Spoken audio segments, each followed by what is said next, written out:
Blog Talk Radio. Up to 2012, there must be books that... Now, you want to... Well, the reason that neither one of us know which one to talk first, because it's a team effort. I couldn't have done it without LA, and he's a marvelous host and talent and intellect on this program. And we decided we wanted to put a program together that would discuss and show and demonstrate the things that were happening around the world, all the earth changes and ancient prophetic texts that seem to be being fulfilled in our lifetimes. And once we got started in it, it kept unfolding and unfolding and unfolding, and we didn't know where it was going to stop. And it opened up a bunch of very interesting things that we didn't even know we were going to explore until after we got started. Wow. You know, that reminds me of that great joke about the world, the optimist and the pessimist. You ever hear that one, guys? They get this boy, two boys, one's an eternal pessimist, one's an eternal optimist, and first off they take the pessimist into a room, and it's piled high to the ceiling with toys of every imaginable kind. And this kid just takes them all apart and just says, this is last year, this is the wrong color, this has got a problem, finds problems with everything. Then they go to the optimist, and they take him into another room. And in the center of the room is this 10-foot high pile of steamy hot horse manure. And the first thing this kid does is he scrambles up to the heap of the manure and starts digging for all he can. I mean, there's manure flying everywhere. And they stop him and they say, "What are you doing that for?" And he said, "You know, with this much manure, there's got to be a pony down there." Now, let me ask you guys, what are you guys finding here? Have you found a pony? No, LA. Well, I mean, it's interesting. The pony is simply this, in my opinion. And let me add to what Richard's opening statement was. It was definitely a team effort. Richard and I are partners on Watchers 1, and I'm certainly on Watchers 2, and hopefully we'll get to Watchers 3 at some point. But it was a team effort, and it's just amazing what we uncovered. And I think what we uncovered was the fulfillment of ancient prophetic texts, which have sort of laid dormant for thousands of years, and for the most part really neglected by most people. I mean, most people, know about the American Idol and who's there, or Lindsay Lohan going to jail, or the antics of O.J. Simpson, or just Donald Trump not running for president. But most people don't study and sort of blow the dust off some of these ancient texts. And what we found, much to our astonishment, was that first of all, these texts are very deliberate. They're very in your face. In other words, you can look at the ancient writings there and interpret them without the need of an interpreter. When a person looks at Nostradamus, with all due respect to Nostradamians, it's like, well, they're kind of fuzzy quartrates, not sure it could mean anything. When we hear wars, rumors of wars, famines and pestilence, earthquakes in diverse places, and troublesome times, and we use that sort of as our mantle to cover Watchers 2, lo and behold, that's exactly what we find in unprecedented ways. And certainly the numbers, I think, speak for themselves with the amount of earthquakes and earth changes that we're seeing, and there's a line sort of that we keep coming back to. Time, is it business as usual or something more? And I think both Richard and I certainly agree that it is something more. So then, you guys are you coming to this as optimists or as pessimists? I mean, there's a lot of people out there that would say, well, it's doom and gloom, all right, but that doesn't sound like what you guys are doing here. Well, no, what we're just trying to do is present the pieces of the puzzle and let the viewer put it together in any way that he chooses to. We just wanted to present the facts, just to lay them out there. But there definitely is something going on. And go ahead, Lynn. If I can add one thing. I think I think we make a point that something is going on that seems to be related to these ancient texts, which immediately begs the question to the curious mind, gee, if these things are written down, who the heck wrote them? And, whoever wrote them, is this, whatever it is it benevolent or malevolent? Can we trust it? Is there more? And that's what we're trying to just gently kind of expose and say, hey, it's like, this is written, some of the stuff 2,000 years ago, other prophecies 2,600 years ago, and yet we see that the specificity is lining up in today's world. What's going on here, folks? Is someone outside the space-time continuum who can somehow see the future and call it out well in advance before it happens? How the heck do they do that? So I just find that's really fascinating. Well, we know about the Bible prophecies, but there's also the Torah code angle. which is a new twist for a lot of people in terms of Bible prophecy. And so what are you finding there, Richard? Well, it just seems to be continuing to unfold with new and even more startling discoveries all the time. And one thing that was rather chilling today, I worked for the past 24 hours with Rabbi Glazerson, who had a discovery of a Torah code that was so incredible that he flew in from New York just to meet with me. I said, this must be really important for him to come in just to spend 2 days together. So give it to us. Give it to us. Yeah. He, you might remember, for those of you who already are familiar with the Torah codes, there's a code in the first 5 books of the Old Testament known as the Torah. It's called equidistant letter sequencing. Basically, it's just that if you skip a certain amount of characters and it spells out words. Well, this has been perfected now over the past 25 years by a bunch of rabbis and professors, primarily in Jerusalem and New York, of which I know most of the world experts that do this and are good friends with all of them at this point. It's something I never expected or anticipated.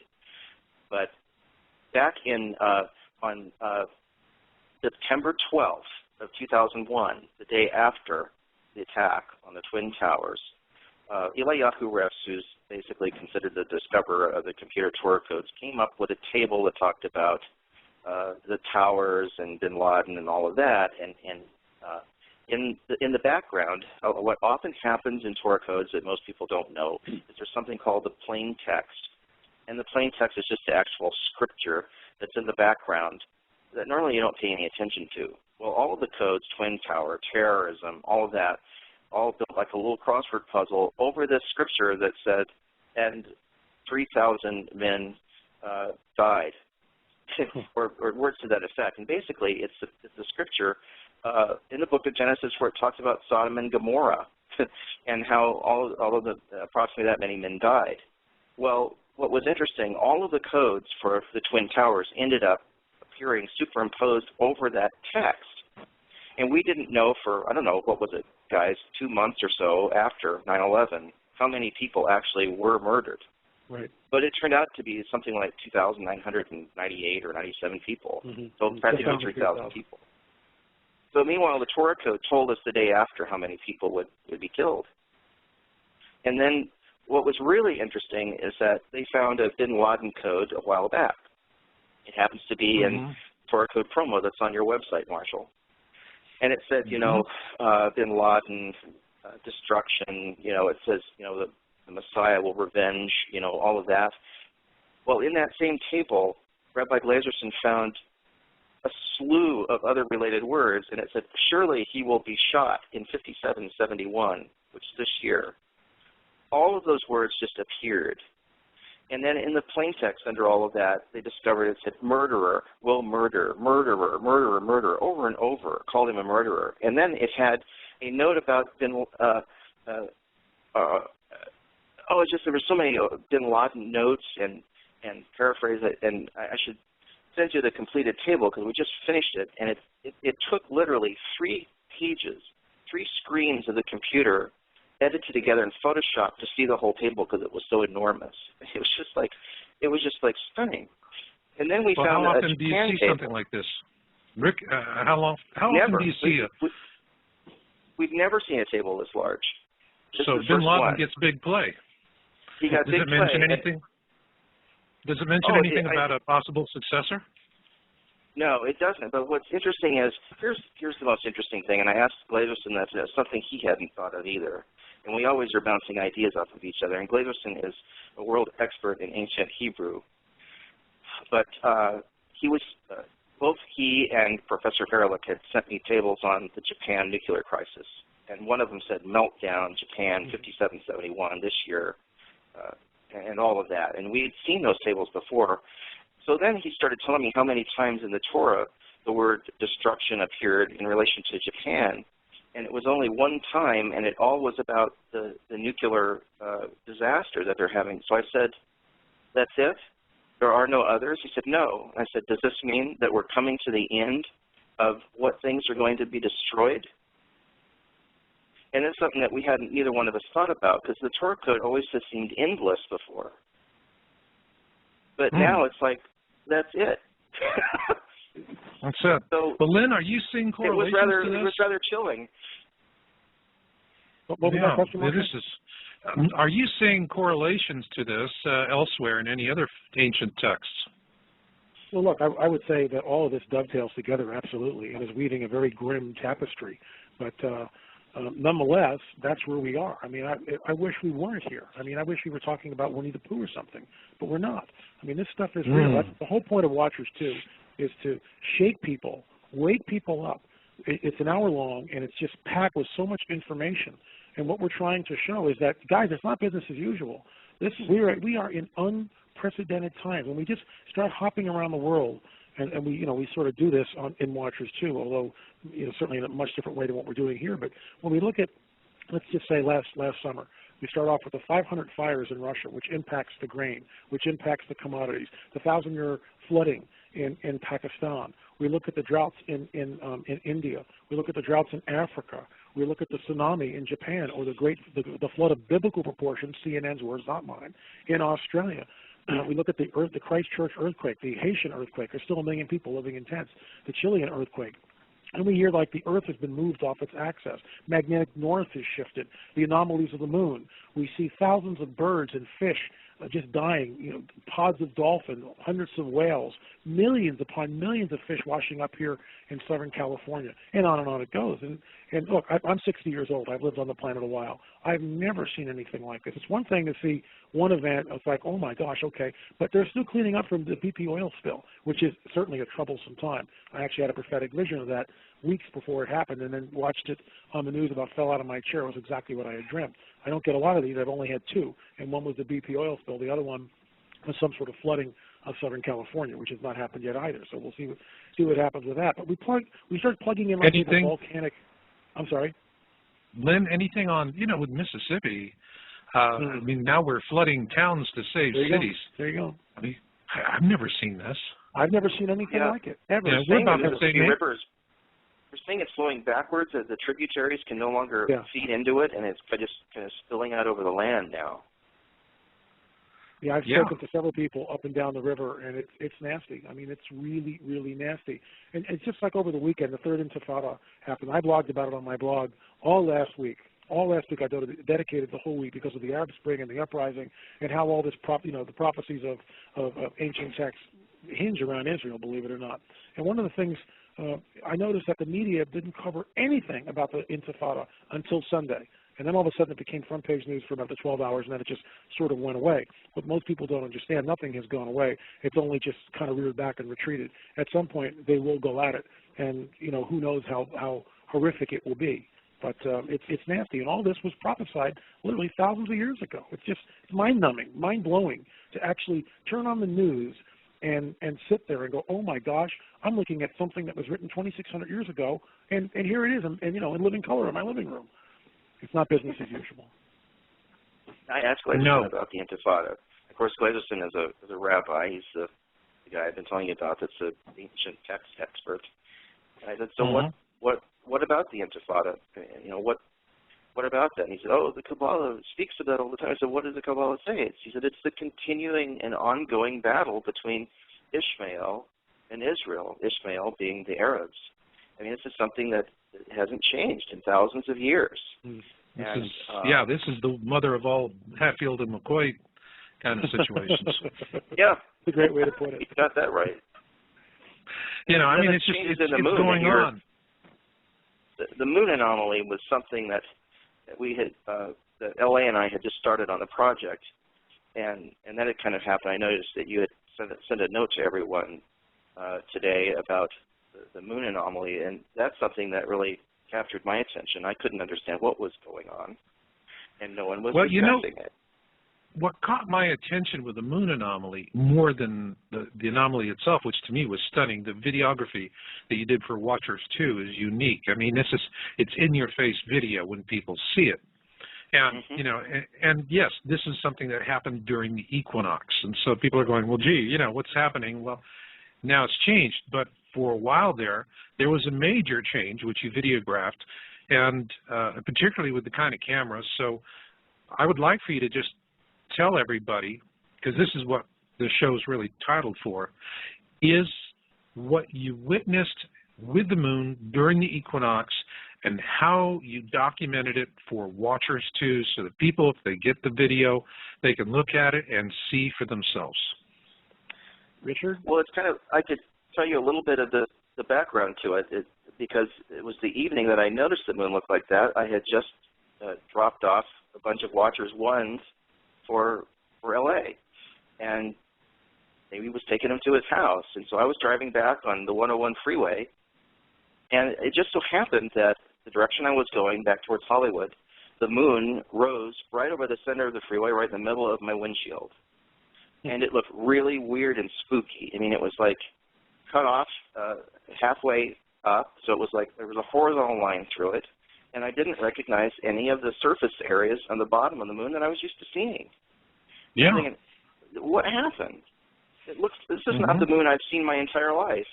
So I go home, I turn on the news, nobody's talking about it, there's not a single thing on it, and I'm thinking, what, am I going crazy? I know the moon looks different. This is really strange.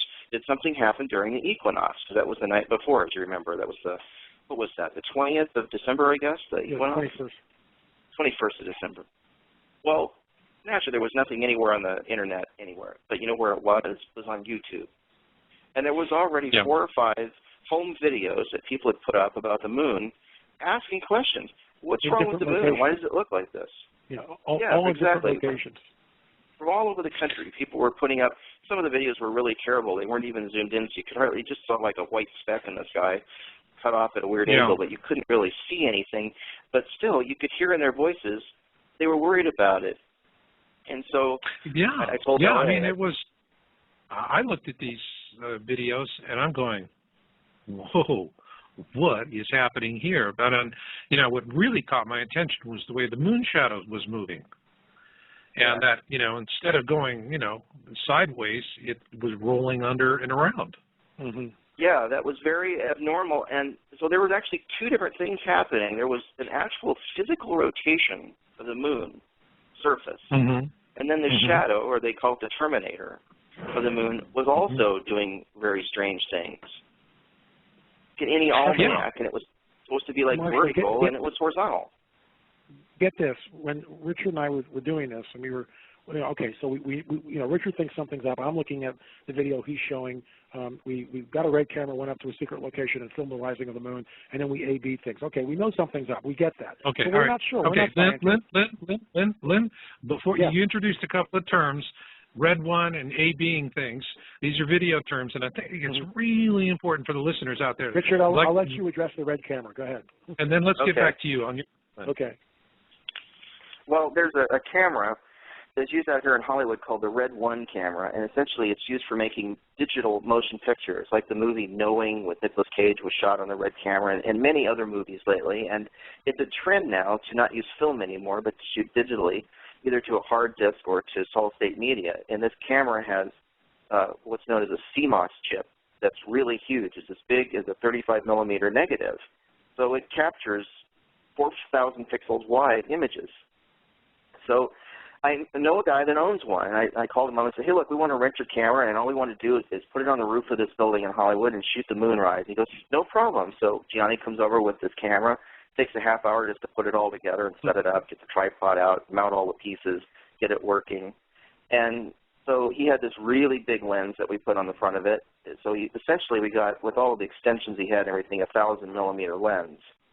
And because what I wanted to do was, I found a picture of the moon that was taken by a photographer named Jérôme. He was a French guy that was in Winchester, New York, and took a 35-millimeter still picture of the moon while it was in partial eclipse. And there were a lot of people that did that.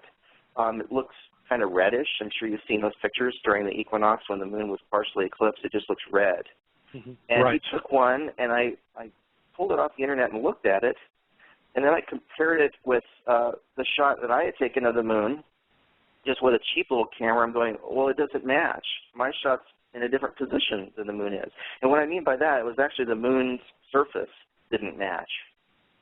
So that's when I suggested to LA that we should get a really good camera, no-nonsense camera, and go up there and shoot it with as high a resolution as we could muster, and then compare it with these high-resolution still frames. And when I got it back and digitized all the stuff into the computer and put them in After Effects, and basically I did a transparency test where I made them both, I scaled them so they're both the same size, and I put one moon on top of the other moon and put them at 50% opacity so I could see through one of the frames, and realized when I rotated in there that it was out of phase 135 degrees.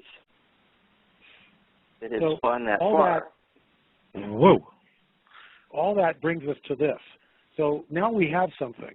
You know, obviously something is up. We're not sure what it is. We're not scientists, and we're trying to vet it. So we call Griffith Observatory. I call, Richard calls. All we're trying to do is just talk to some folks. You know, will you come on the record? Can we, you know, what about this? Basically, no answer. They flatly refuse us. We called the Jet Propulsion. Well, I had a phone number for Griffith Observatory, you know, here in Los Angeles, just to the right of the Hollywood sign.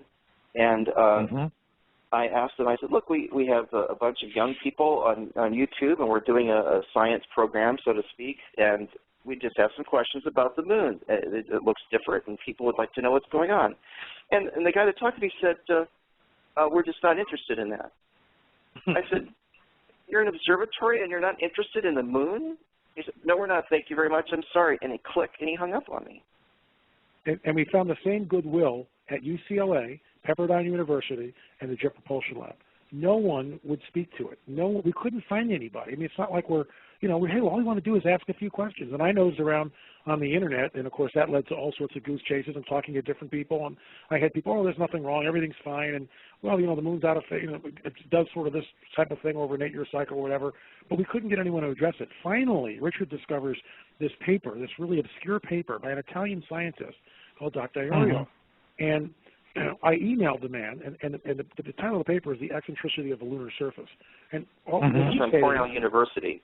Yeah, and it was posted on the Cornell University's website. So, and we vetted that. We were able to email him, talk to him about it, and all he was saying, the bottom line, and we use this in Watchers too, was that, okay, something's up here. Not sure what it is, but the moon's acting in a very odd way. So it was just a fascinating segment, and of course that's in Watchers too. And again, to me, this is a sign in the heavens. This is not business as usual.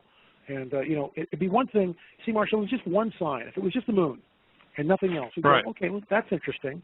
But see, it's the moon, and then it's the sun, and then it's the tsunami and the floods and the earthquakes and the fires, and on it goes, and the bird deaths and the fish deaths, and it's off the hook. And the wars and the rumors of wars. And very scientific of science.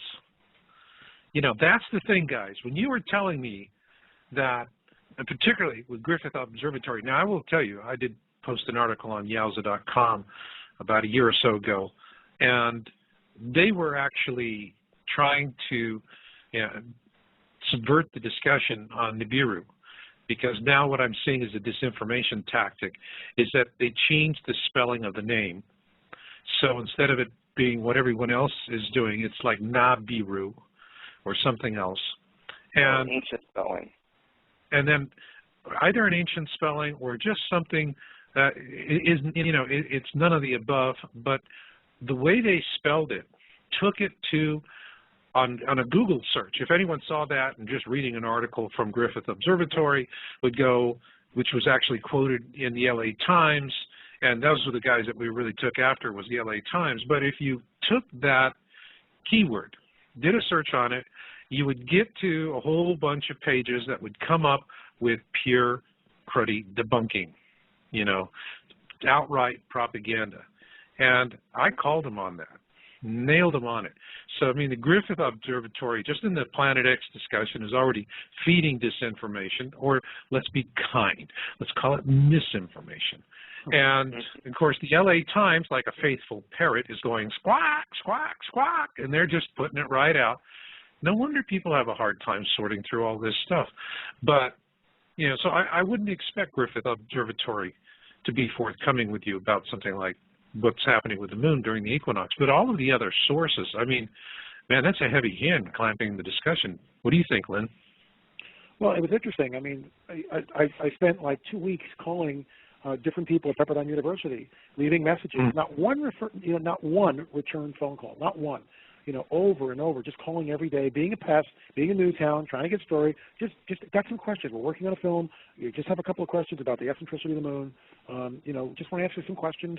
Call the next day. Not one return phone call. UCLA, I basically got a really nasty response from a professor there who just led me down some rabbit trail, and that was the end of it.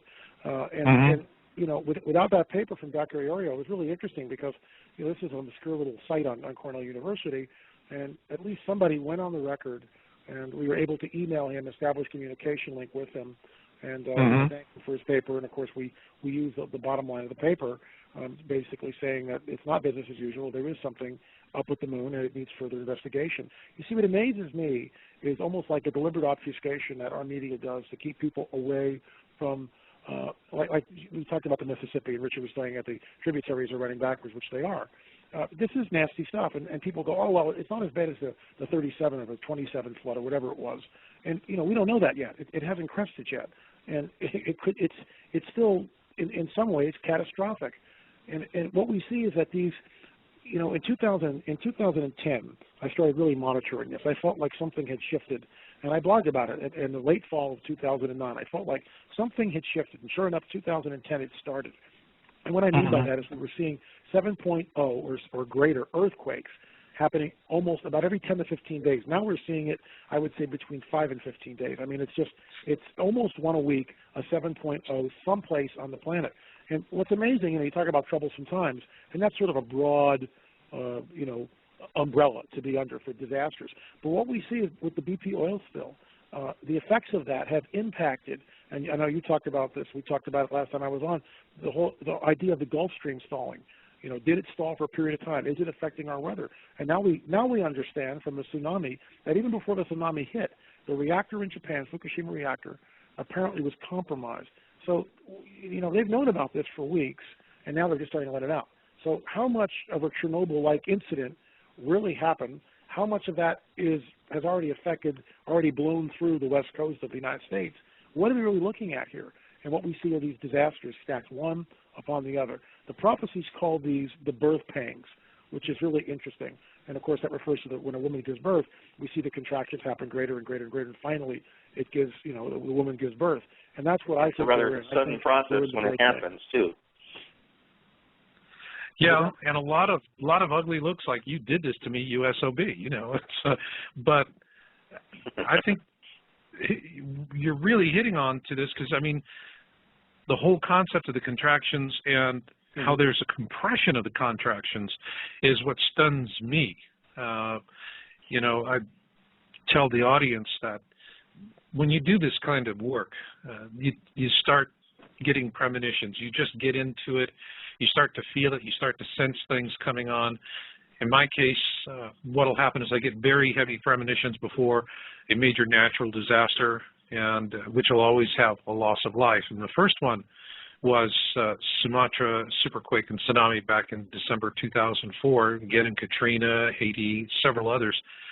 It always, when I get these premonitions, I know what I'm dealing with. I know how I have to address it. I don't know where it's going to happen, other than it'll happen within about 4 weeks of when I have that. And last week, I had a very heavy premonition along the lines that I had with Katrina, before Katrina struck. And, and I shared that with Lynn, and I shared it with some other folks. And wow, what was amazing to me is how many people were reporting back that they were having the same experience. And I'd like for you guys to talk a little bit about that. Well, we all kind of have this gut feeling that something's about to happen. We don't know what. It makes you kind of reevaluate life and what things are really important. And I would add to that I've been in the last several months, the last month and a half, whatever, been telling people close to me that, and look, I know it can sound really crazy to people, but I keep saying I live in Southern California. And I told my wife and my daughter and some very close friends, I said, what I think is when this earthquake hits, you will be overwhelmed by the violence of it, that we've never experienced anything even remotely like this. And the violence will stun us when it hits. And, at that point I told them, you need to call out. You need to call out. to the guy up above for protection when it hits. And there's almost, I kind of walk around, and I know this sounds crazy, but I kind of walk around almost expecting it on a daily basis. I don't know what's coming, Marshall. I haven't seen it. I had one prophetic dream, which is the BP oil spill. I saw that extremely vividly. I was there. And it followed several months later, 6 or 8 months later, by another very, very vivid prophetic dream. And I know the house of which it is, and the waters. It was a 2-story house on the beach in Malibu. And I walked in, and the water is already, on the 2nd floor. And I said, "How bad is it?" And this man tells me it's up over the rafters on the 1st floor. And we throw open the blinds, these shutters, and we look out at the Pacific Ocean, and it's absolutely raging, just raging. Now, I haven't seen that yet, and I hope I don't. But nonetheless, I feel something is coming. Something is coming to California. I really hope I'm wrong.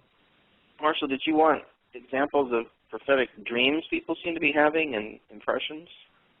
Yes, if we could share that with listeners, I think it'd be helpful, because I'm sure that there's a bunch of them out there that are having that. I sure get a lot of reports of this in my email box, where folks are they're talking about their feelings, their sensations. And to me, the most important thing is not, who's right, who's wrong, what's your batting record, because that's all ego and it's gamesmanship nonsense. I think what's really important is people are sensing something. We're connected to, there are those that believe consciousness only resides inside the brain matter, and then there are folks like myself who believe that the consciousness exists outside of the brain, and that it connects us in ways that other people like Stephen Hawking won't acknowledge. And more people, follow in that walking way. It's just the problem is that they get so easily humiliated by a very acrimonious few who are saying, you need Prozac. Let's be intelligent here. Those kind of things that really humiliate the conversation. And I want them to understand. And because one thing that is definitely a gift.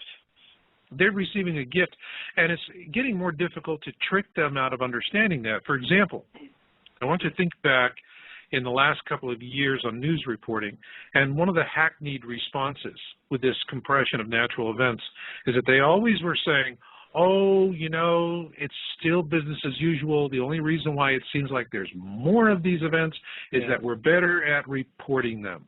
Baloney. No, baloney. afraid not. And it's the result of that is it's difficult for the people who are having these feelings and sensations to understand that they're not alone. They're not isolated, that there's more people like them than they could possibly imagine. And I see these numbers increasing all the time. So guys, what's your take on everyone having these sensations and feelings? Well, I could give you a couple examples that I thought were interesting because they happened to ordinary people. They weren't like anybody that was high in status or some kind of guru or preacher or anything like that. These were like very normal people, including myself. It happened to.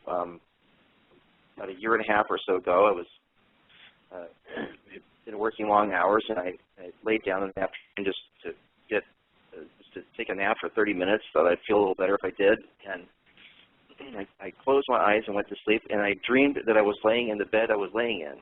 It wasn't that I was actually thinking I was somewhere else. It was a dream that I was sleeping there. And I had plantation shutters in this house. And in my dream, I looked over, and I noticed the room was starting to vibrate. The plantation shutters were vibrating and kind of clacking against each other. And then the bedroom started to move and undulate. And then the shutters flew open, and extremely bright shafts of light came through the windows. Now, this was like at a time where it was post-twilight. It was like almost dark outside. It was, well into starting, the sun had set and had been set for some time. And so it was very weird to have really bright sunlight streaming into the room. And I remember feeling that I was flying forward in my bed until it tickled my stomach, is the only way I can describe it. It was almost like going down an unexpected drop in a hill in your car really fast, and your stomach tickles. That's what it felt like in my dream. And I woke up and was talking to myself and saying, "Oh my God." And I felt like flushed and just kind of frightened out of my mind because in my dream the sun had come up at night. And I couldn't understand why that had happened. Well, I mentioned it to a friend of mine, and he said, I had the same dream. I mean, not exactly like mine, but he said, I had a dream where the sun came up at night, and it scared me to the point where I woke up, and he said, I knew it wasn't good. It really frightened me, and I broke out in a cold sweat. Well, then a month or two after that, I was talking with just a guitarist friend of mine who came up to watch Watchers 1 with me. I was working on Watchers 1, so it was probably about 5 months ago that I talked to him. And he's a really good guy, and he plays guitar really well. He does a lot of album work. And he proceeds to tell me this dream without much coaching or prodding, and says, I was standing out on Franklin Avenue. It's this place where we all kind of hang out sometimes at night. There's a bunch of restaurants and a coffee shop there. Then I was talking to my friends on Franklin Avenue. It was nighttime, and all of a sudden, it was daytime. And he said, I knew it wasn't a good thing.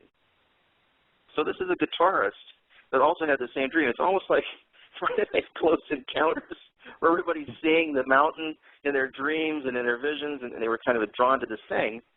So I wondered, are there any ancient texts, are there any scriptures to talk about such a thing?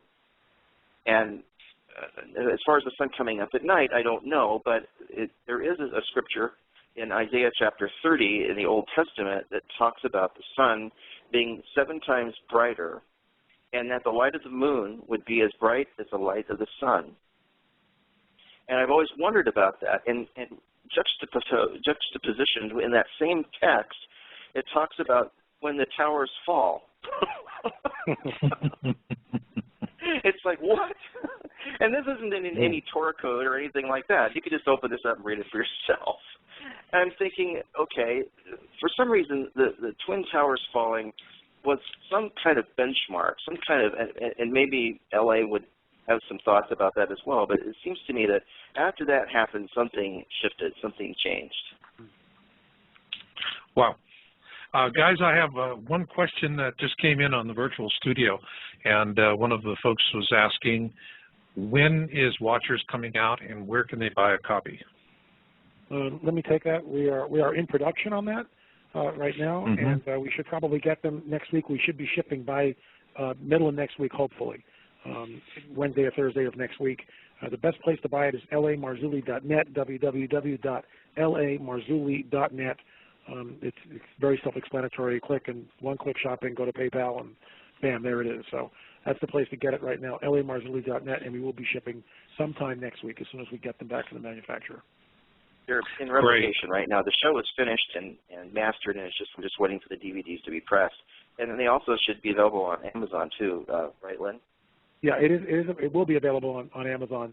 The only reason why we have not listed that, again, we need product in our hand before we push it to Amazon. But we're hoping next week, sometime next week, to actually start shipping them out. Great. And just to all of those of you that are in the virtual studio, I mean, the chat room has got a huge number of guests, and I'm sure you folks that are coming in as guests have questions. You'll need to get your Blog Talk Radio account set up, and that's free. And then you'll be able to come on in and ask questions besides just lurking the chat room. And what I see right now, the dialogue that's going on, is people are talking about the moon is just seeming to move around. It's not where they used to find it. So perhaps this, fellows, this shift in the moon that you saw during the equinox was one part of it, but there's still, it's not where it's settled down, that there's still something going on. Are you seeing any evidence of that? Now, let me throw that to L.A. Well, we have, other than the initial evidence that we, uncovered or sort of investigated in Watchers 2, I have personally not heard of any other anomalies with the lunar surface. I mean, once it happened, I look up at it all the time. When we had that, what was it? I think you shot a picture of it, Richard. The very large full moon over Hollywood was really ominous a few months back when it was very, very close to the Earth. But I have not seen anything that I would say is anomalous, at least not right now.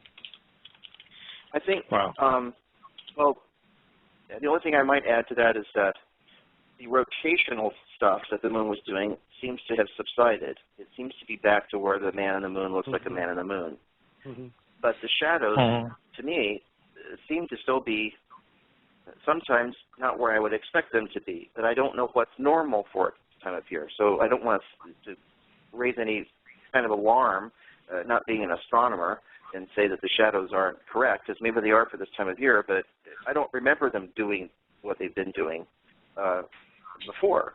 I guess I'm more heightened and aware of what the moon looks like now than I've ever been before, but it doesn't seem to be rotating like it was. Now, whether it's coming up, where it's supposed to come up on the horizon, I noticed that some YouTube people have said the moon's totally not where it's supposed to be when it comes up. They're used to seeing it come up like in a specific spot on their land, and it's not doing that. Now, I don't know if after the equinox has subsided and all that, if it's gradually coming back and responding to where it normally comes up or not. I don't have the answers to that one, Marshall. But it seemed that that the equinox did something. Maybe it was the alignment of everything at once put stresses on it, or maybe it was a Planet X phenomena. I don't know.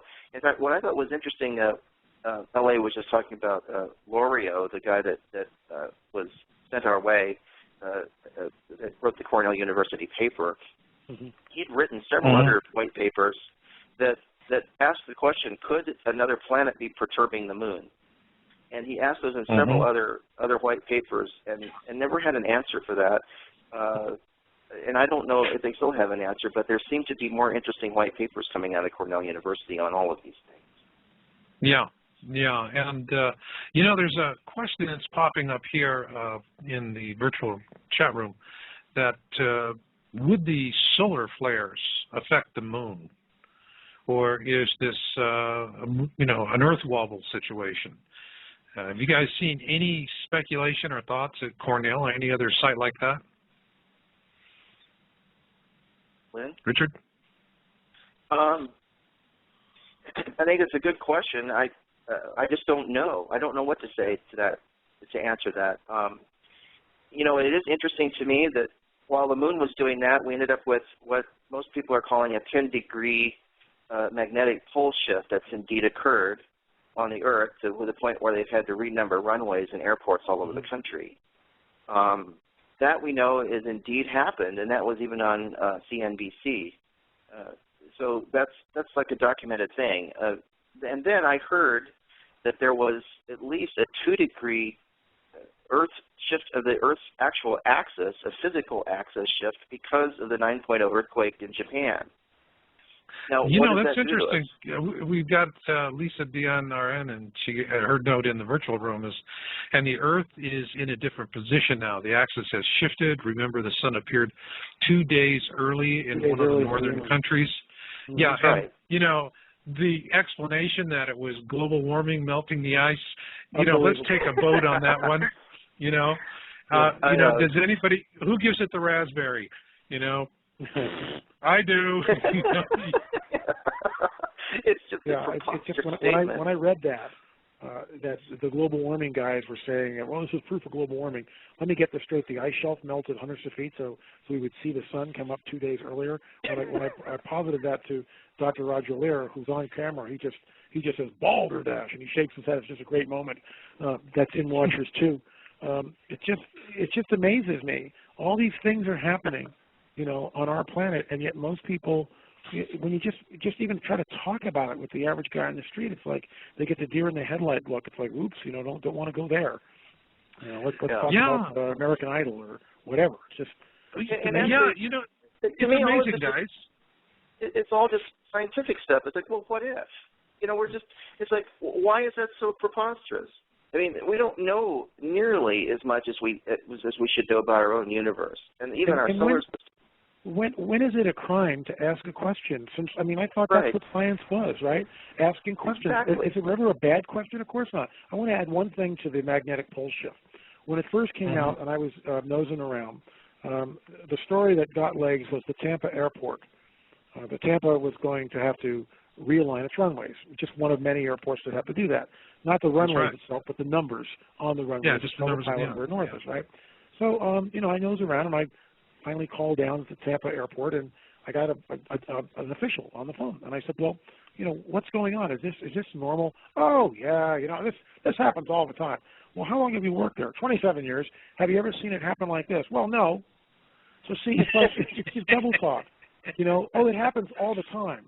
But you've been there 27 years, and you've never had to realign the runways. So is it really business as usual? And again, I keep bringing this back to this because it's so important for people to get it. We've jumped around from topic to topic to topic. And if it was just one of these things, well, okay, let's go back and watch the tube or cheer our favorite team on or whatever. But see, it's a whole rapid succession of events, and it never lets up. This week it's the Mississippi River. On the weekend it was El Akba, or the Day of Catastrophe, and and now it's like back over to Japan with the reactor. It's just non-ending. I've never seen it this tenuous, this tumultuous. Yeah, but something, we know a lot more about Casey Bono and Schwarzenegger's illegitimate son or his daughter, whichever. That's it. It's like sending the clowns. Yeah, sending the clowns. It's always the same thing. People say, well, show us the proof, show us the proof. And there it is right in front of your face. And no, I don't see it. I don't see it. It's like you come home and you find your spouse in bed with someone else, and your spouse says, don't believe your lying eyes. And you go, okay. And you walk away. And the strange thing is that's what people do. Well, the burning question remains, will Lindsay Lohan really have to do prison time? Richard, I lay awake at night and ponder that. I really do. And this is, we're joking about it, but it's, in my opinion, it's deliberate obfuscation. And you'll also notice something else, and this will sound incredibly conspiratorial, but you just do your own little research. Go into any restaurant and listen to the music that's being played. Go anywhere. Start listening to the music that is playing over the loudspeakers in different places that you visit in the course of a week. Take a little pocket notebook or whatever, or on your iPhone or whatever, or just type in some notes. What you'll find is that they play songs that we've heard hundreds and hundreds of times, and there's a reason for it, because it's like it soothes the population. I know this sounds incredibly conspiratorial, but hear me out. It's like, oh, it's okay. Everything was okay when that song was being played. It's okay. I know the song. It's all familiar. It's all good. And that's why the useful idiots, like a few weeks ago, it was Charlie Sheen.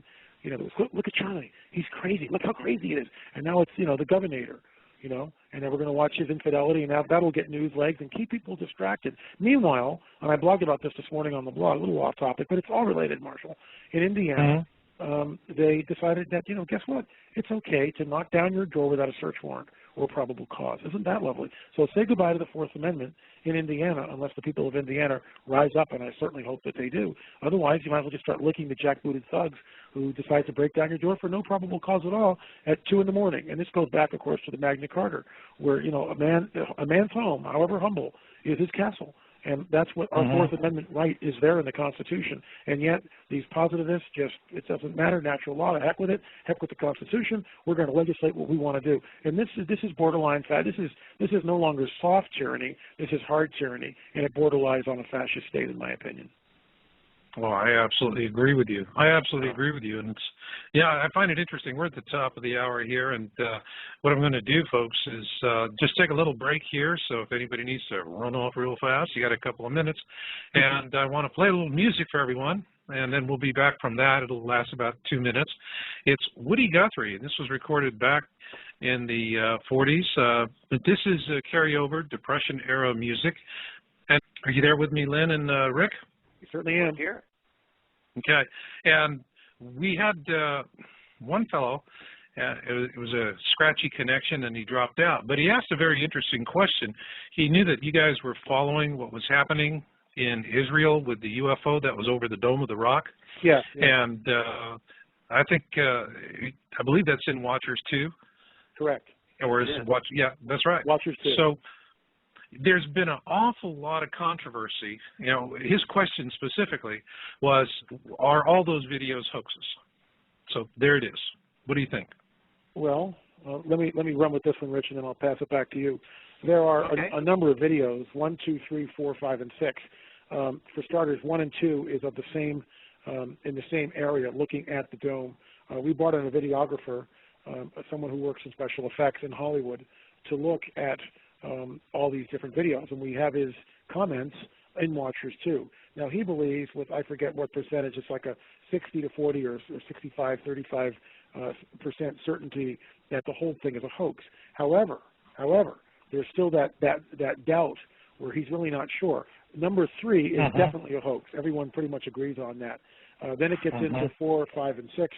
They're different shots of the same phenomena. And this gentleman, Tyler, tells us as he's looking at it that this is difficult to do, but nonetheless could be certainly in a post-production. And what gives it away, according to him, is the stretch when the object that's over the dome disappears. It's what's called a stretch, and you can see that, and it's different from the rest of the film. So, look, I'm a believer. I've written books about this. I talk about it all the time. In fact, Watchers 1 was UFOs are real burgeoning and not going away.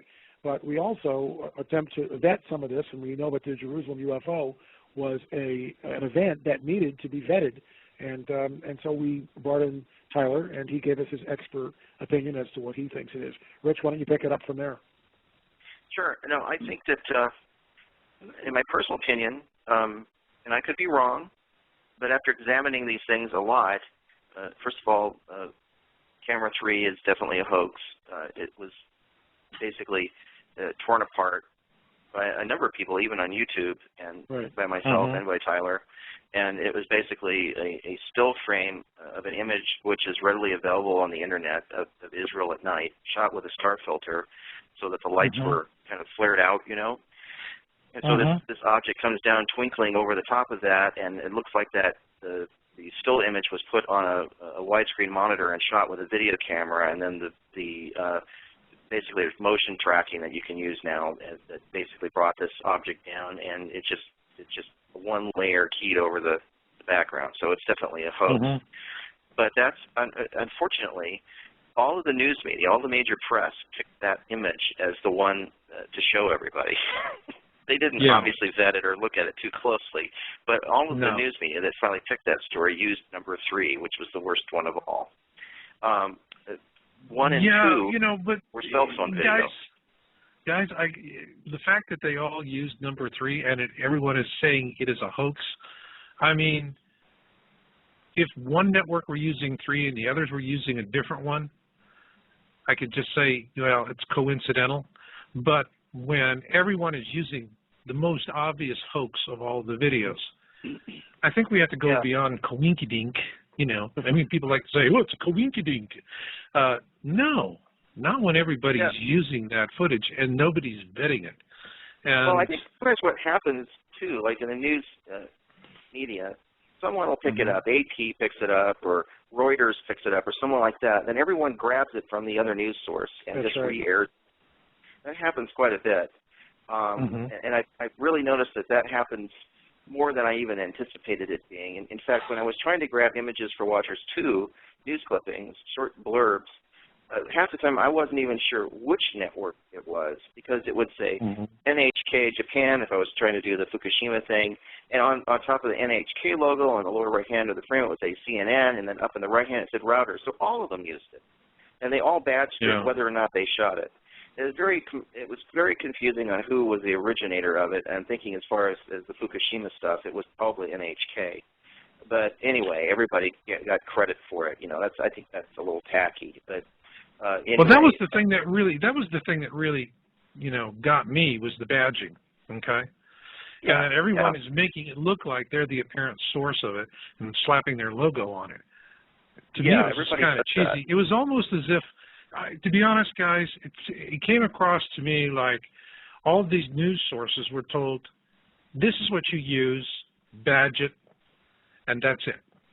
Don't vet it. Yeah, exactly. I mean, it just strikes me as a manipulation. Yeah, it's weird. I mean, to me, the 2 videos that I have trouble calling a hoax completely are videos 1 and 2. Those are very difficult to tell. I mean, they would be easy to hoax if you were doing them because all you can see is a pinpoint of light. But the whole thing to me hung together as far as it being the same luminance level. It didn't look like it was on another layer to me. It just looked like there was something in the frame. You could put it in there yourself, I'm sure, but what if you didn't? So those 2, I don't know, I'd give them a 50-50 personally, that they could be hoaxed or not hoaxed. 3 is a definite hoax. But then when you study cameras 4 and 5 angle, to me those were definite hoaxes. And the reason why is because they didn't match the style of the UFO we saw in 1 and 2, which came out first. The UFOs in 4 and 5 had kind of a horizontal flare through them, and they coasted around over the dome. They didn't just come down and sit over the dome for 22 seconds. They actually shifted horizontally back and forth, and then they had this light glint through them. And even though camera 5 was in a completely different angle, that UFO looked the same. So to me, it looked like the same effects guy had used the same effects on it. And then the 6th one that came out was a close-up shot of a UFO, which was so freaking obviously a 3D, CGI effect. Animation, right.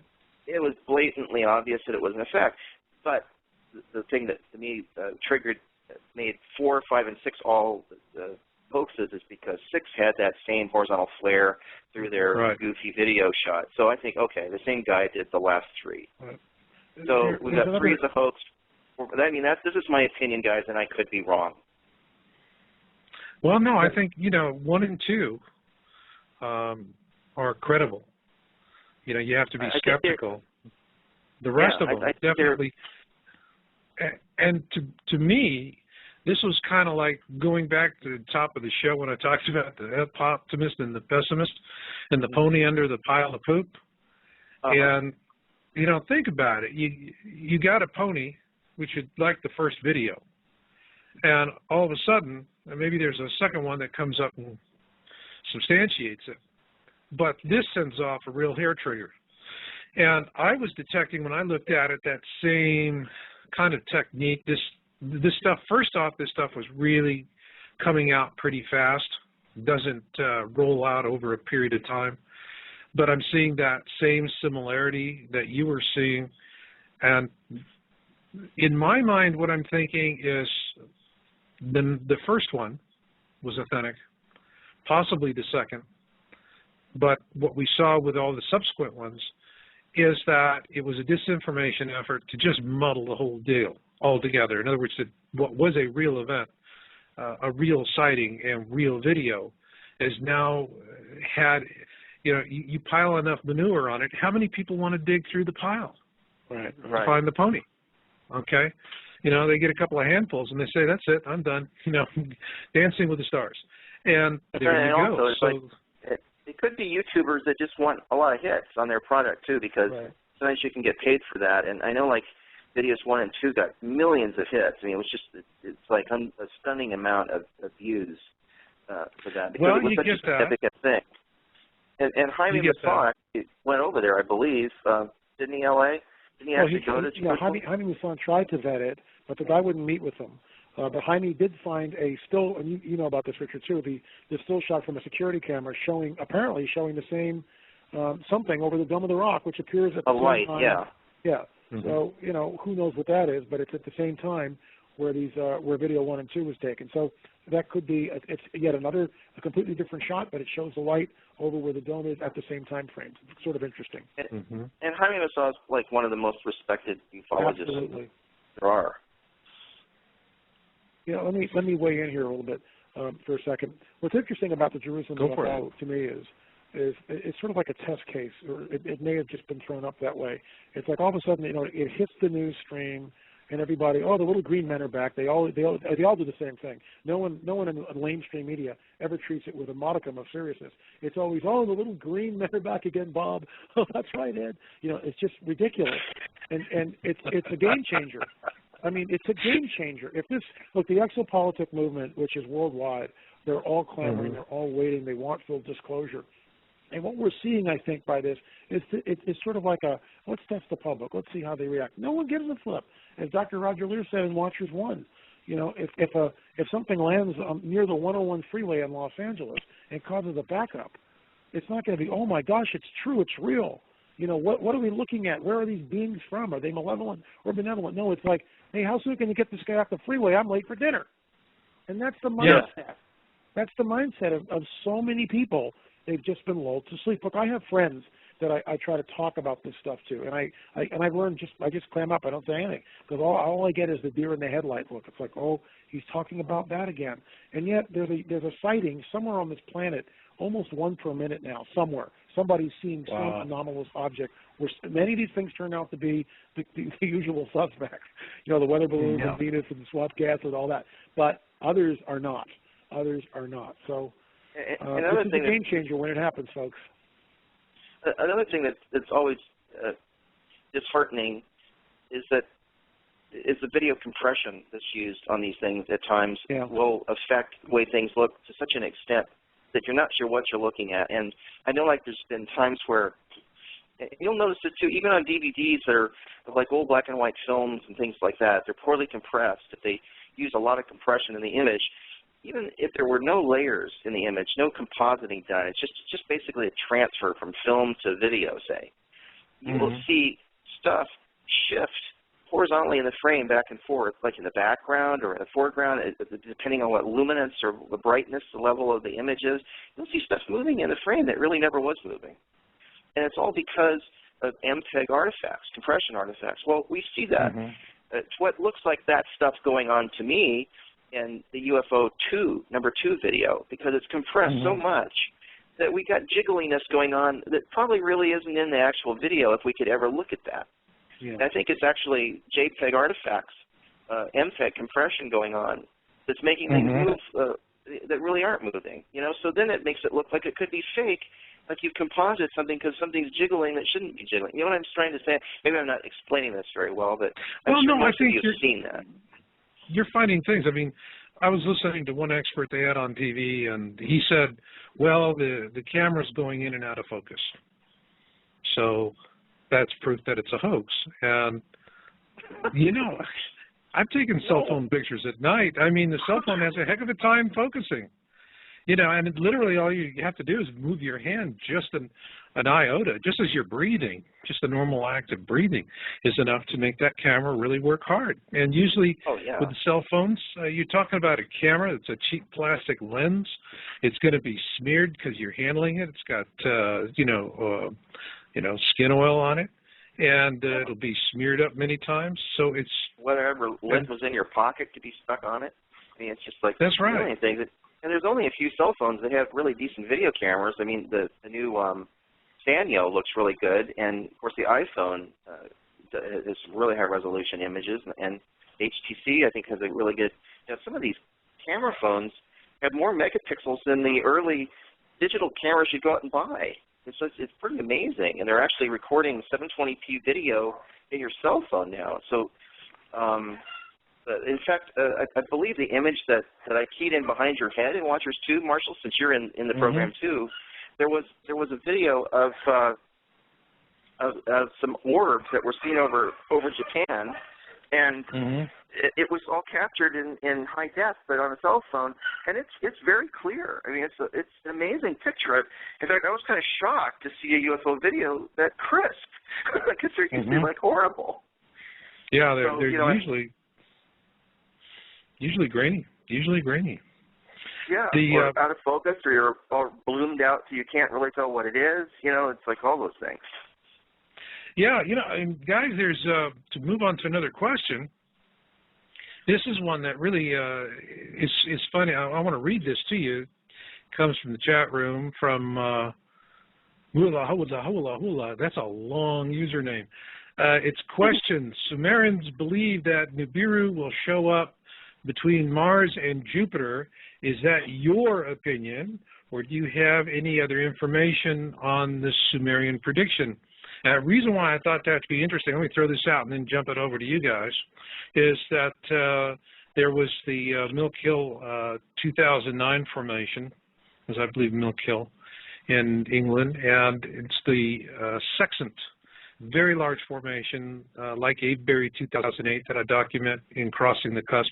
It formed in 2 parts, and it shows an object, a very large object, about, say, 2/3 the size of Jupiter, between Jupiter and Mars in this completed formation. And, of course, there's all kinds of gobbledygook explanation to find, oh, this comet will be kind of in that area of space, or this comet will be in that kind of area of space. But I find that the formation showing it between the orbit of Mars and Jupiter it's consistent with what we've been seeing for a decade in our research, and also ancient accounts where it's documented in books like the Colburn Bible. This object is not something that hits us, it comes that close to us. It's going to pass a planet or two away from us. And yes, Zecharia Sitchin said it would pass between Mars and Jupiter. With that, let me throw it to you guys and get your feelings on it. Who wants to go first? I'll take it. All right. What's interesting, what's interesting about the whole, again, Nibiru Sumerian legends, and I've been asked this a lot, and with all due respect to, Sitchin and the Sumerians and everything else, and they talk about this and this Planet X, Nibiru, whatever. Something is coming. I mean, I will agree with them on that in that respect. But here's the deal: the Sumerians don't have this thread of prophecy, which goes through for thousands of years by different authors, whereas the prophecies that I adhere to do. And so there's a huge difference. We're looking at sort of like one event, and I realize it can also segue into my own calendar. Some people are doing that. But what's interesting about this is, could it be that I'm just throwing a monkey wrench in here, something may happen, but what it seems to do to most people is obfuscate what I would consider real prophecy, and that's what certainly Watchers 2 is based on, the fact that we're seeing wars, rumors of wars, earthquakes, famines, pestilence, and troublesome times, which was written, over 2,000 years ago, and here we are. So it's like with Planet X, which may in fact be a real event. I'm not saying it's not. Something's out there. I mean, we keep hearing and getting it from too many sources. No one really knows what it is yet, but sooner or later we're going to find out, won't we? At some point it will become self-evident to what we're dealing with. What it's done, and this is where I don't take umbrage, that's too strong of a word, but I would caution people, okay, look at that, understand what that is, but don't let it obfuscate this other prophecy, which is, in my opinion, on overtime, like a freight train running on steroids. This thing is like flying down the tracks and not stopping. So there's a big difference in which one I really adhere to and really keep close monitor of. So for you, it's all the cards are on the table. It's just which ones you want to hold in your hand. Bingo. Okay. Richard? Well, I think I've begun to think that all of the ancient prophecies from multiple sources, and so people don't get upset. I think we're trying to proselytize people by always using the Bible as a form of ancient text, but there seem to be many others as well as the scriptures corroborating with that, which we tried to point out in Watchers 2. I have a rabbi friend by the name of Rabbi Perry who wrote a book on the Talmud, and the Talmud is an 1,800-year-old text that the Jews use that has some very prophetic things in it. They also have something called the Kabbalah. Madonna is very actively involved in Kabbalistic things. There's the Zohar and the Midrash. All of these ancient texts are centuries old, thousands of years old, some older than others, and they're not considered scripture as much as they are kind of like a diary, a third-party view of what was going on during the time of the Torah, when the Torah was written. Quite often that's the case. Mm-hmm. Just as like I would compare them loosely, I don't want to get in trouble here by saying something out of place, but I would loosely compare them to what you're distributing, Marshall, the Colburn Bible, as being a diary of sorts of what was going on in Egypt 3,300 years ago, which I think is very valuable information. I read that, and to me, it reads like an authentic text to me. Like, okay, well, this isn't scripture, but this is someone's point of view, and for some reason, we're allowed to read it now, which I think is kind of interesting. So all these texts seem to indicate that the Earth has been destroyed once or more times in the past, in the distant past. And when you then when you start reading even Old Testament things, the book of Ezekiel, I think it's chapter 26, talks about a land being covered with thick waters, and never to be found again. And also it talks about the ancient waste places of the earth. And to me, it sounds like it's talking about Atlantis or something that's sinking and being covered by the ocean. And, you know, they found, like, I don't know, some 2,500 cities under the water that are, you know, under almost a mile of water, have been under there for thousands of years. So how did they get under there? What caused that? What happened?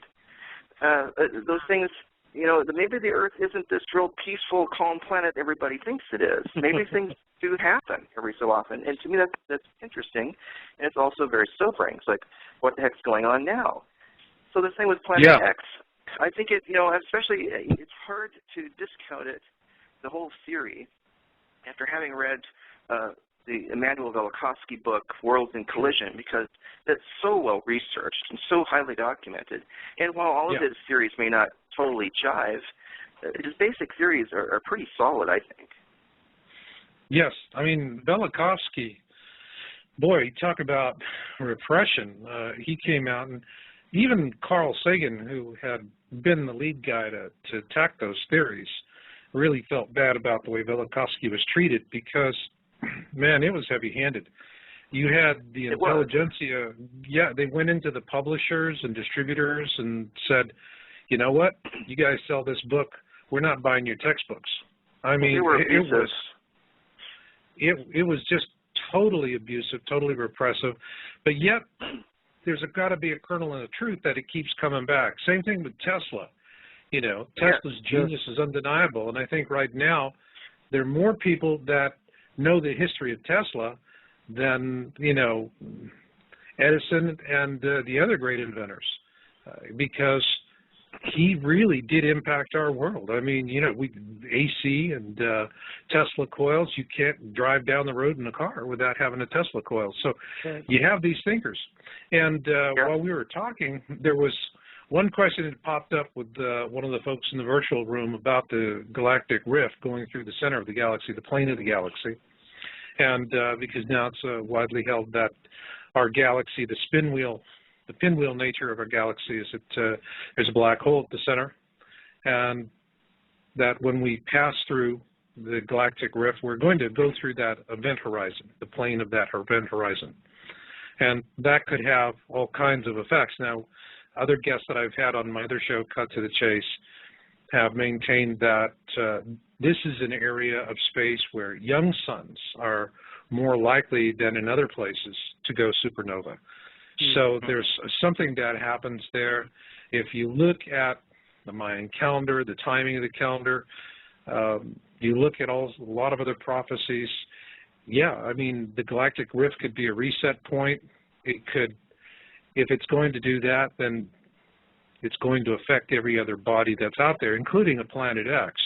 So that introduces do you remember a variable. Stephen Hawking? Sorry, Marshall. Go ahead.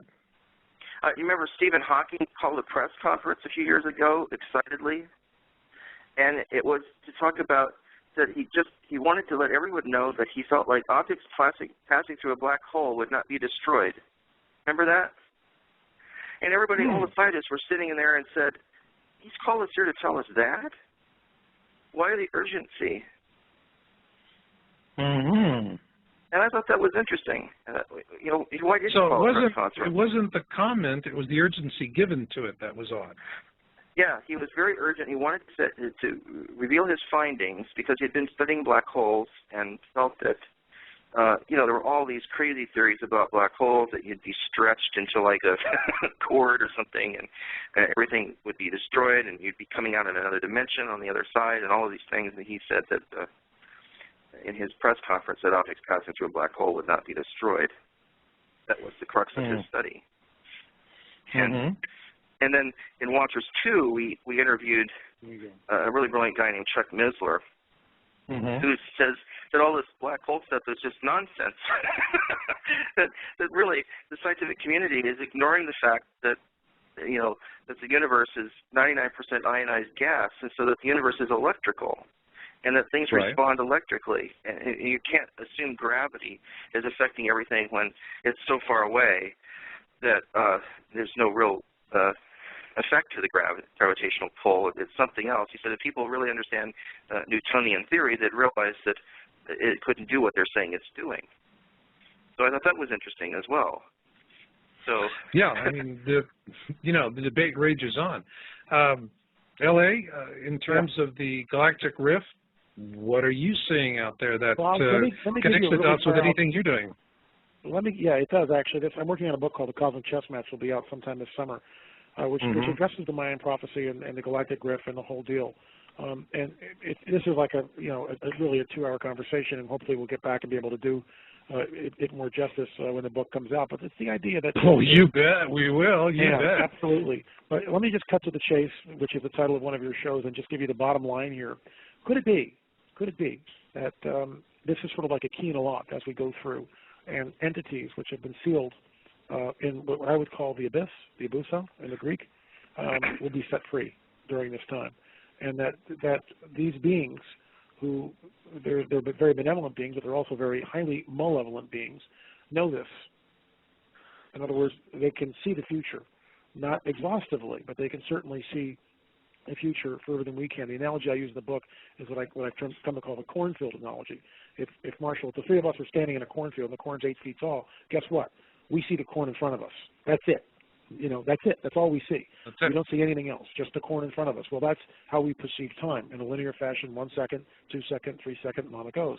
Well, what if an entity drives into the cornfield in a big red fiery fire truck and with an extension ladder and climbs to the top of this 2-story extension ladder? Guess what? His view of the cornfield is not only the cornfield, but maybe the cornfield after that.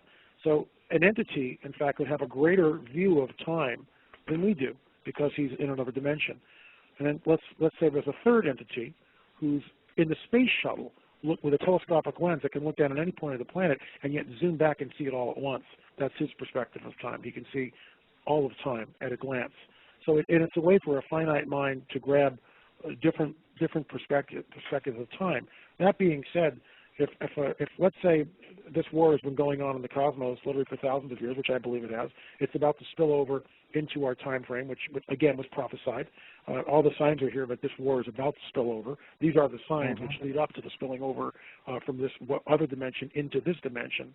So could it be that the 2012 galactic rift, when we're in that, and is the alleged black hole, could it be in fact a key in a lock which releases and allows full access into this dimension from another? It's just an interesting question. I'm not saying that's what's going to happen. It's something I've thought long and hard about, and I do address this in the Cosmic Chess Match. Oh, we are definitely going to do that, but we are so going to do that book. You bet, when that comes out. Guys, we've got a caller, and let me bring this caller in. Hello, caller. Welcome to Planet X Special Report. And who are you? Where are you from? Hello. Hello. Hi, can you hear me? Yes, we can. Yes, we hear you, caller. Yes, now, if you Hi. have your player on, you might want to turn that off so you don't get confused during the call. And then you can turn your player back on for the rest of the show. I'm having a hard time, but can you hear me okay? Yes, ma'am. Okay. I've been listening to Coast. I've been following your work for a good while, and I remember the hoax date that Nancy Leader had set up in 2003 about Planet X coming in, and a lot of people were like a little boy who cried wolf, like, oh, forget it, there's no Planet X, that was just a big hoax. But then I've been continuing to follow Planet X research, and I remembered hearing Richard C. Hoagland on Coast a few years ago say that planet, I think Saturn, was heating up and that it was affecting the heat of the other planets. And so I was wondering what you guys wanted to say about this. That it's, are you saying, yeah. Could you rephrase that again? Because you chopped a little for us. Okay, sorry. Okay, okay, I know that NASA is one of the alphabet agencies that is, you can't really totally trust what they put out. One of the, these controllers. So I don't. So in my research group, the moderator says, "Oh yeah, well, let's just go to NASA." And I'm like, "Give me a break, NASA? You're going to get the truth from NASA? That's like get the truth from, the guy head of the IMF. Okay, all right. So that's right. So all right. Okay. Marshall, can I jump in here? I think. Yeah, go ahead. Let me just weigh in here for a second.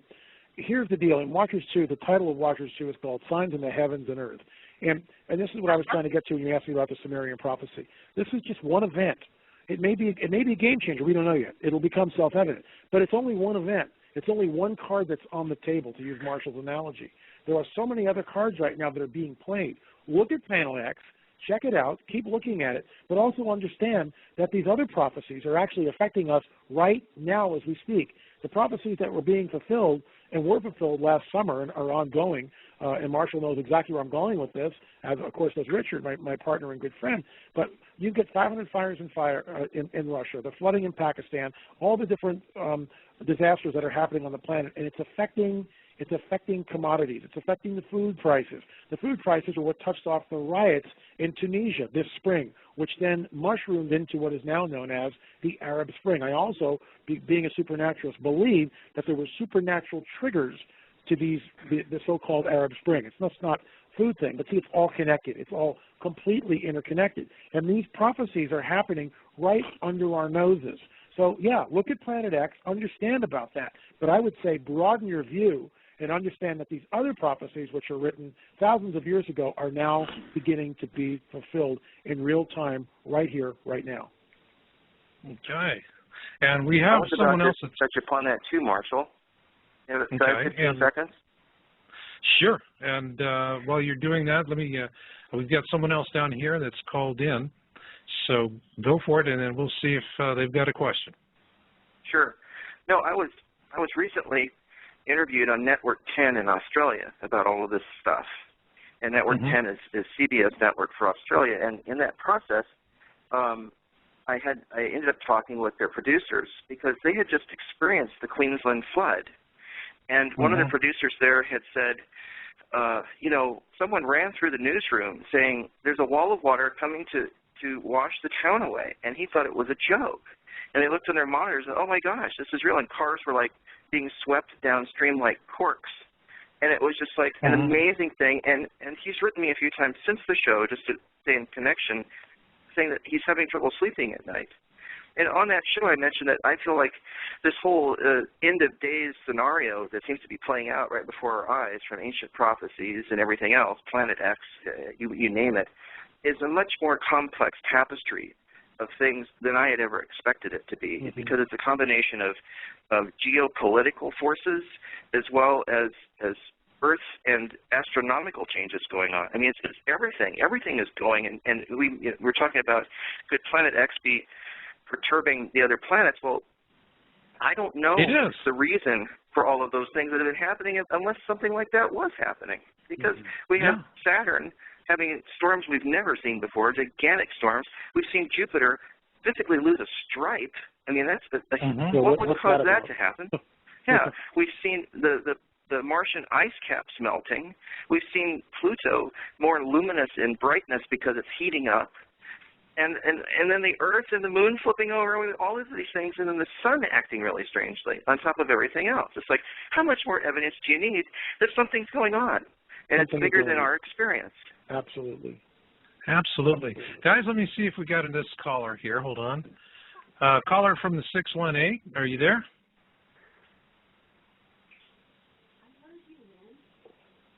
Hello, caller from the 618. Okay, obviously didn't work. Lost in the bowels of Blog Talk Radio. Lost in the bowels of Blog Talk Radio, yes. When you folks call in, you got to let me know. You'll get an option when you call in on the call-in number. That'll flag it that if you want to come on in and talk. And remember, that call-in number is 1-818-495-6962. And, you know, let's, in the remaining time here, one thing I'd like to do is, for those of you who have seen Watchers 1, Richard, what are they going to see new in Watchers 2?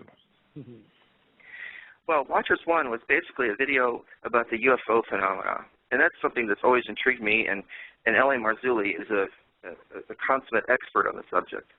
And we both kind of go after it with the same mindset here. We both think we understand what's going on to some extent. Not that we have all the answers, but we're pretty much agreement in our worldview of what this is. Well, Watchers 2, we discussed the topic for Watchers 2, and I said, well, you know, you wrote this book, Politics, Prophecy, and the Supernatural, and it showed kind of how political events and ancient texts and UFO phenomenon, all that seem to be merging together to create a result that causes these ancient texts to really come alive. And I said, what if we did Watchers 2 about all of these changes that are happening to the Earth and also unexplained events that no one seems to be addressing? And so we thought that would be a fun project. Well, it was a horrendous job. Let me tell you, it was an enormous amount of work to put this thing together. And of course, LA did a fantastic job stitching it all together. And I didn't even know where we were going with it. And we had topics laid out. We had a basic outline for the whole video when we started. And we had to change that radically because as we were making the video, things kept happening. And it was hard for us to keep up with the events. I mean, just since we started the video, Egypt became in turmoil. Mubarak was thrown out. Libya went unstable. Yemen went unstable. I mean, it was just one country after another. And then we started having earthquakes. With a 9.0 Fukushima event, we had the Australian floods. All of those things happened during the production of Watchers 2. So wow. It was really interesting because a friend of mine, Don Eland, went to Japan just afterwards, and I said, well, be careful because there's a lot of radioactivity floating around there. But he went to kind of almost like as a missionary to help the people there, and he said he's never seen such devastation. And we have a guy, and he filmed some stuff just so that I could use it in Watchers 2, right on site there in Japan with a really good camera. And he interviewed this man who's in our piece that says, from the coast to 2 miles inland, all up and down the island of Japan, it's just, he says, just a pile of garbage. It's completely devastated. And you walk through that area, and it's just cars on top of themselves and splintered wood. And, I mean, it's just like junk. I mean, how they're going to get rid of it. And Don told me, he said, one day we'd be driving down this street, and he said there'd be 50 cars all lined up, hulks, car bodies that had been torn up by the tsunami, all crunched and full of water and cracked and broken. And he said the next day they'd already cleared them all out. He said they just had been working like at an incredible pace to put their country back together. But then on top of all that, they've got this enormous nuclear event happening. I mean, it's worse than we're being told about. They've actually had, I don't know how many meltdowns. Maybe Lynn has some further. Reactor 1 melted down within the first, 14 hours of the event. I mean, right. We know there were 4 reactors, but if we had how many meltdowns have occurred? I really don't know the answer to that. Well, we don't know. They're not being forthright. I mean, they're is it 1? Is it 2? Is it 3? We don't know, and they're not being forthcoming with the information, which is really and the management over there seems. Yeah, and the management over there, it's like the gang that couldn't shoot straight. The thing that I find really, really frightening about Fukushima was the fact that the guys that built this thing just were so completely blindsided. So when this catastrophe happens, they don't even have a hypothesis to work from. Forget a plan B. Like somebody scratching something on a cocktail napkin. They didn't even have a cocktail napkin. I mean, they're just, inventing this as they go along. It turned into a big science experiment. Gee, really great when the fallout comes our way. That's nice to think. That's part of the experiment, too. And, of course, what's interesting is I'm sorry, go ahead. I just said it's a very old reactors. They were built in the 70s, and they were put right on the coast. We have the same reactors in this country. We do. Yeah. In Watchers 2, we show a list of them. And we actually have a nuclear engineer that I met in Hollywood and talked with for a couple hours and thought he was really fascinating, and he wanted to be in our show to talk about Fukushima, which I thought was great. But basically, as we were talking kind of privately, it's like they did so many things wrong in Japan. I mean, it's a stunning number of things. He said, normally, when you have hydrogen buildup in those reactor buildings, you're supposed to neutralize it by pumping nitrogen in there. And they all 4 blew up. It's like, hey, guys, hello. It's not working. That didn't have to happen. Yeah, I mean, what else did he say? I mean, we've heard the experts. All I can think of right now is General Electric as a company is vastly superior at evading U.S. taxes than it is at building nuclear reactors. I mean, their accounting is fabulous. The engineering, not so good.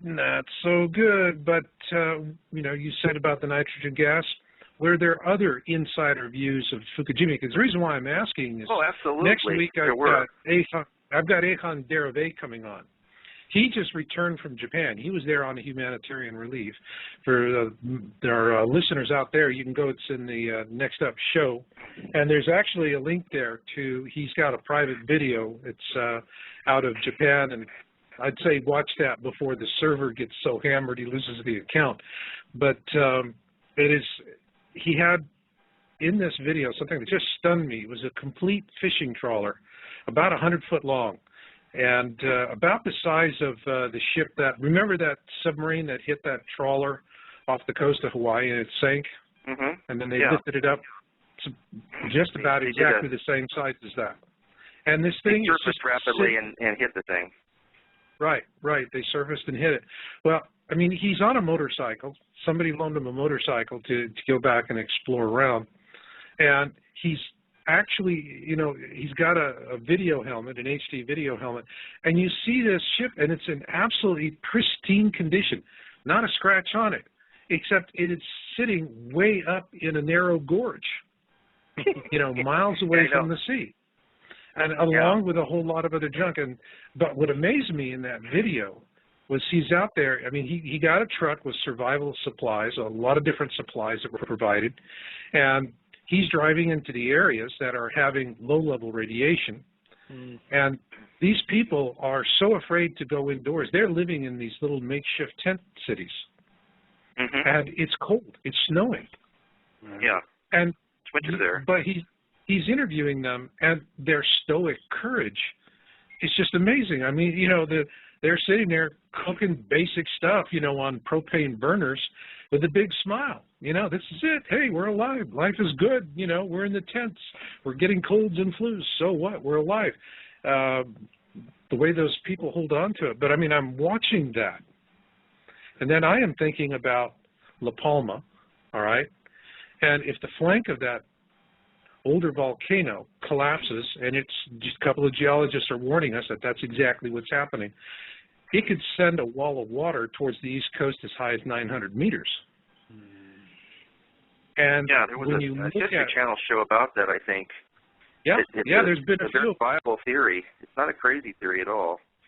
No, and it was one that was the tourist bureau over there just got on their high horse and started shooting holes in it and saying, oh, no, it's wonderful here. Come, the flank's not going to collapse. It's all nonsense. Well, if you watch, the History Channel show, there's the guy showing you where the earth is torn. I mean, excuse me, we're right back to can I believe my lying eyes or not? And which, that is the hardest thing. People just don't want to believe their lying eyes.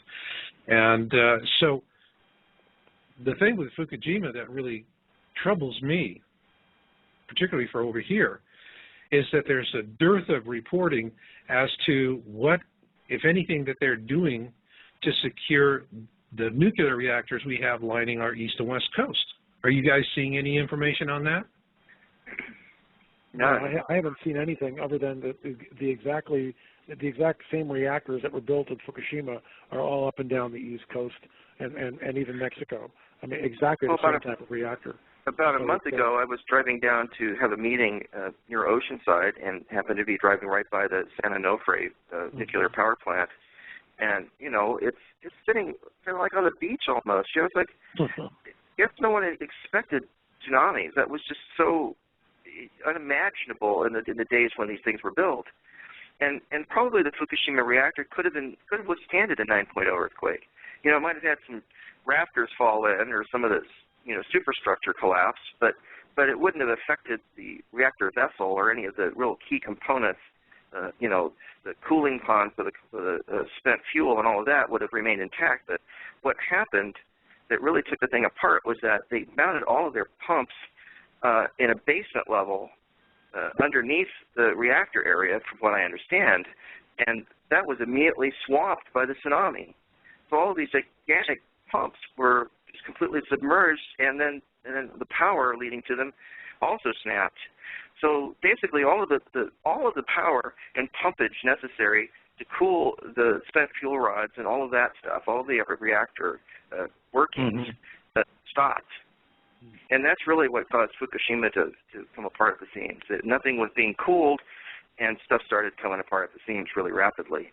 And that could happen pretty much anywhere in the world. But my gosh, the footprint of radiation from Fukushima is huge. And they're talking about an Olympic-sized swimming pool full of highly radioactive water, and they don't know what to do with it. Yeah, exactly. Yeah. And my concern is if there's a massive aftershock over there, hello, we're back to Funville. Well, the one thing that Robert, continued. Yes, they did, and they're massive. I mean, there's one in Watchers 2 that we showed. On a daily basis, almost, there's aftershocks. Yeah. What was that? Well, it was 7.5, I think, was the shock. Yeah, I mean, a 7.5 is just off the charts. I mean, people don't realize that. They look at that number and they go, oh, just 7.5, that's nothing. Are you kidding me? 7.5 is nasty. Here's what I know. Like. I was in Loma Prieta. You know, I mean, I know what that one was like, and that was. Man, that was just completely amazing. I mean, I remember in that quake just seeing asphalt, parking lot, like waves on the ocean. Yeah. And trees, you know, flipping back and forth, like windshield wiper blades. Right. So, and that was no 7.5. And the thing of it is it's also duration. The guy was telling about Don, my friend who went over there to help people in Japan, was in a bunk bed. And he had his friend Rod, I think was his name, who was waking him up in the morning, just kind of like jiggling his mattress a little bit to wake him up. Well, one morning, Don said that his mattress was really being jiggled, like up and down and up and down. And he got kind of upset. He got up and said, "Hey, Rob, cut it out. You know, it's like, knock it off." And he thought he'd sat up, and there was nobody there. It was the earthquake doing that. They had an aftershock of 6.5 while he was there, and he was laying in his bunk bed and realized it felt like someone actually picking his mattress up and shaking it around by hand. Wakey, wakey. But what I wanted to tell you quickly, Robert, the engineer that I was telling you about, that's in Watchers 2, told me that he had worked at one time on nuclear submarines. So he's well aware of the differences between, this is pretty key here at this point I'm about to make. There's a big difference between the military, the way they handle nuclear power issues, and basically the consumer base. People here in the States or that are held by private companies that are manufacturing power. In a military situation, if you have to scram the reactor, you can do that without losing your job, because you think there's you're trying to avert a meltdown or something major happening on a submarine. And even if you're wrong and do it, you might be reprimanded, but you're not going to lose your job over it. But he said, when it comes to... I'm sorry, we're going to have to leave the show on that. We've just run out of time. Folks, sorry. On Watchers 2, when it comes out, I'm going to have a special promotion on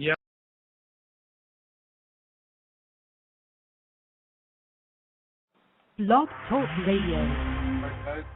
Up to 2012, there must be books that... Now, lady, you want to... Well, the reason that neither one of us know which one to talk first, because it's a team effort. I couldn't have done it without LA, and he's a marvelous host and talent and intellect on this program. And we decided we wanted to put a program together that would discuss and show and demonstrate the things that were happening around the world, all the earth changes and ancient prophetic texts that seem to be being fulfilled in our lifetimes. And once we got started in it, it kept unfolding and unfolding and unfolding, and we didn't know where it was going to stop. And it opened up a bunch of very interesting things that we didn't even know we were going to explore until after we got started. Wow. You know, that reminds me of that great joke about the optimist and the pessimist. You ever hear that one, guys?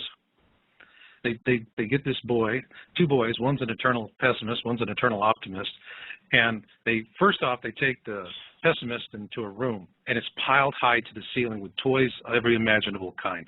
And this kid just takes them all apart and just says, this is last year, this is the wrong color, this has got a problem, finds problems with everything.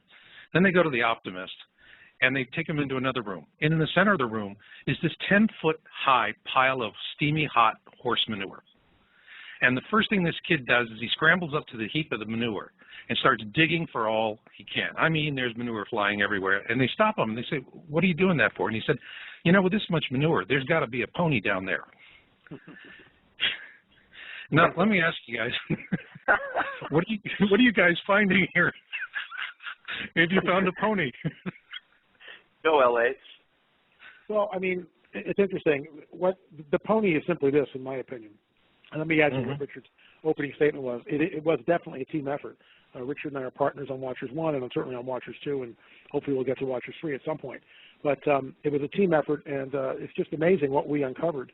And I think what we uncovered was the fulfillment of ancient prophetic texts, which have sort of laid dormant for thousands of years, and for the most part, really neglected by most people. I mean, most people, know about the American Idol and who's there, or Lindsay Lohan going to jail, or the antics of O.J. Simpson, or just Donald Trump not running for president. But most people don't study and sort of blow the dust off some of these ancient texts. And what we found, much to our astonishment, was that first of all, these texts are very deliberate. They're very in your face. In other words, you can look at the ancient writings there and interpret them without the need of an interpreter. When a person looks at Nostradamus, with all due respect to Nostradamians, it's like, well, they're kind of fuzzy quatrains, not sure it could mean anything. When we hear wars, rumors of wars, famines and pestilence, earthquakes in diverse places, and troublesome times, and we use that sort of as our mantle to cover Watchers 2, lo and behold, that's exactly what we find. In unprecedented ways. And certainly the numbers, I think, speak for themselves with the amount of earthquakes and earth changes that we're seeing. And there's a line sort of that we keep coming back to time. Is it business as usual or something more? And I think both Richard and I certainly agree that it is something more. So then you guys are you coming to this as optimists or as pessimists? I mean, there's a lot of people out there that would say, well, it's doom and gloom, all right? But that doesn't sound like what you guys are doing here.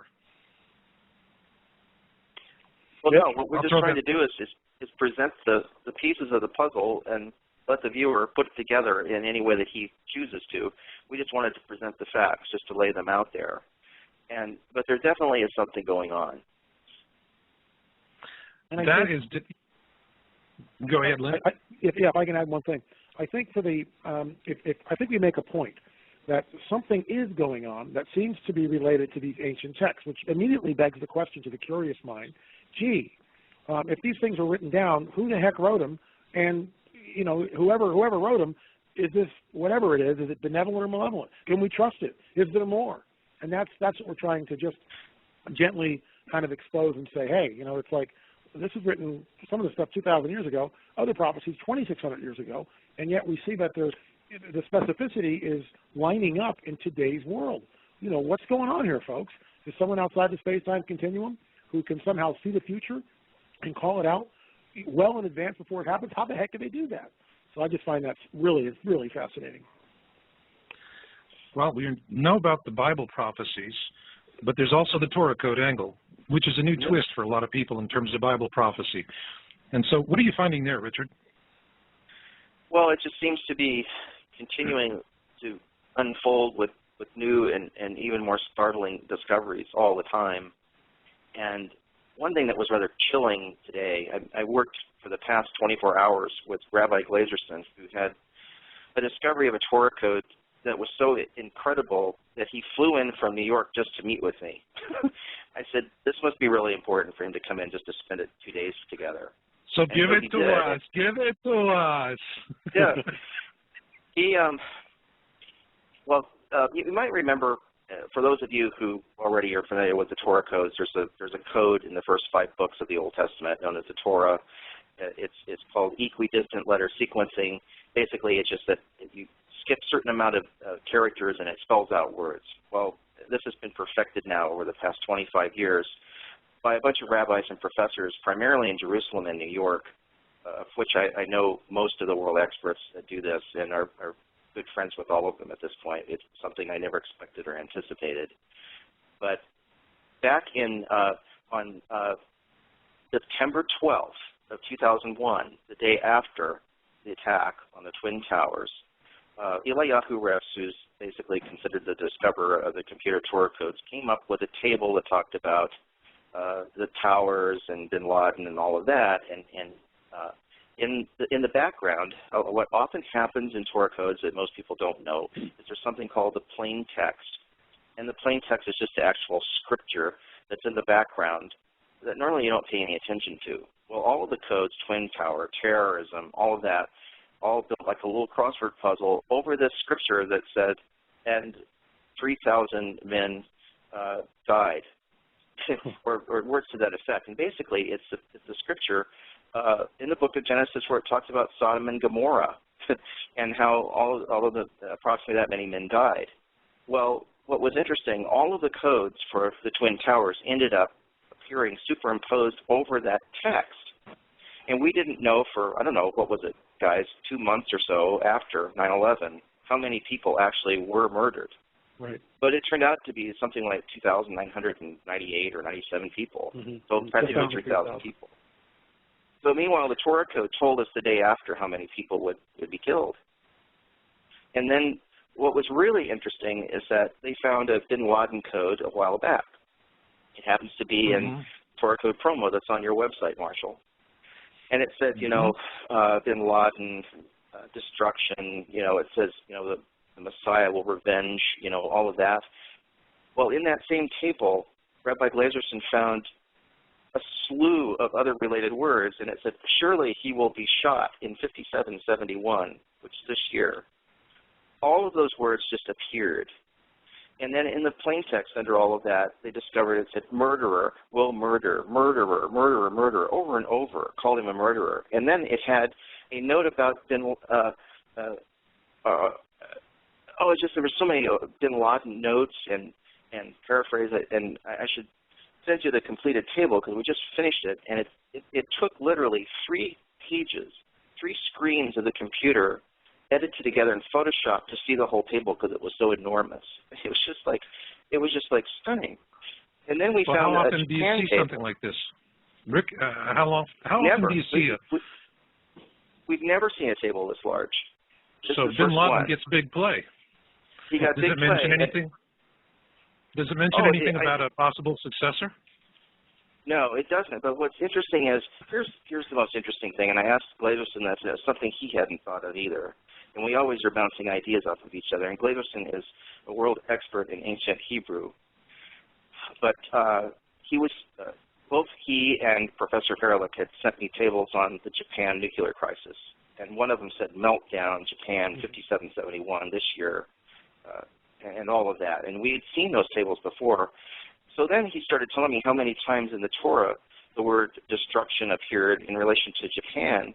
And it was only one time, and it all was about the nuclear disaster that they're having. So I said, that's it? There are no others? He said, no. I said, does this mean that we're coming to the end of what things are going to be destroyed?